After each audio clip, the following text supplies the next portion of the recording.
આ દાળ બનેલી છે બરોબર આ દાળ ઉડદ દાળ છે હા હા પછી આ શામીની રોટલી રોટલી હા. રોટલી બને છે આ રોટલી.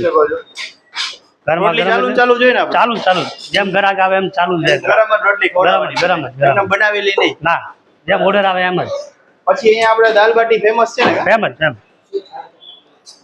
દાલ બાટીનો ઓગણ અહીંયા દાલ બાટીમાં કઈ જગ્યાએ આ છે આ દાળ છે દાલ બાટીની આ દાળ છે હા આ દાલ બાટીની દાળ છે દાલ બાટી હા. ઘણી ફેમસ છે એ કે હા. તમને ભૂલી ગયો દાલ બાટી બહુ સરસ આવે છે 180 રૂપિયા પ્લેટનો ભાવ છે એમાં દાલ બાટી ને ચૂરમું. ચૂરમું ને બધું આવી જાય. ચટણી બધું આવે છે બરાબર. આ ચટણી છે દાલ બાટીની આ ચટણી છે દાલ બાટીની આ ચૂરમું છે આપણે ચૂરમું તાજા જ તાજા આપીએ તાજું તાજું ચૂરમું. ચૂરમું તાજું બનાવીને તાજું જ આપીએ તાજું જ હા આપવાનું. બસ બનાવીને રાખતા નથી ઓકે જેમ ઓર્ડર આવ્યો પાર્સલ દે છે બરાબર